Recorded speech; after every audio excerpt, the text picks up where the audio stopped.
2026 FIFA உலகக்கோப்பை கால்பந்து தொடரில் நார்வே அணி சிறப்பான ஆட்டத்தை வெளிப்படுத்தி வருகிறது. 1998ஆம் ஆண்டுக்கு பிறகு முதன்முறையாக உலகக் கோப்பைக்கு தகுதி பெற்றுள்ள அந்த அணி இதுவரை விளையாடிய 2 போட்டிகளிலும் வெற்றி பெற்று கவனம் ஈர்த்துள்ளது.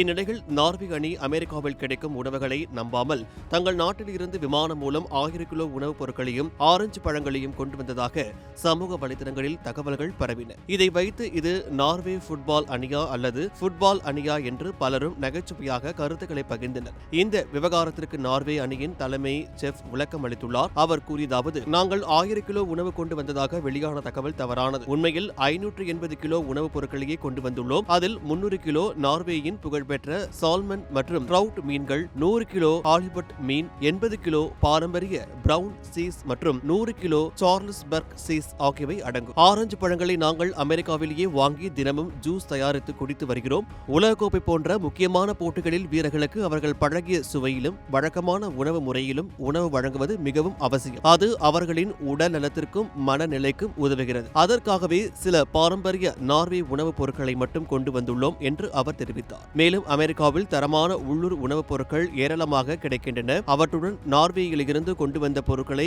இணைத்து வீரர்களுக்கு வீட்டு உணர்வை தரும் வகையில் உணவு தயாரித்து வழங்கி வருகிறோம் என்றும் கூறினார். விளையாட்டு வீரர்கள் தங்கள் நாட்டின் உணவுப் பொருட்களை வெளிநாட்டு போட்டிகளுக்கு எடுத்து செல்வது புதிதல்ல. கிரிக்கெட் வீரர்களான ராகுல் டிராவிட், VVS லக்ஷ்மன் ஆகியோர் ஆஸ்திரேலியா செல்லும் போது இந்திய காஃபி பொடிகளை எடுத்து செல்வது வழக்கம். அதேபோல் இந்திய சுற்றுப்பயணத்தின் போது ஆஸ்திரேலிய அணியின் சில வீரர்கள் தங்களுக்கு பிடித்த காஃபி மிஷினை எடுத்து செல்வதும் வழக்கமான ஒன்றாகும். எனவே நார்வே அணி சில பாரம்பரிய உணவுப் பொருட்களை எடுத்து சென்றது ஆச்சரியப்பட வேண்டிய விஷயம் அல்ல. சர்வதேச விளையாட்டுப் போட்டிகளில் பல அணிகளும் பின்பற்றும் நடைமுறைகளில் இதுவும் ஒன்றாகும்.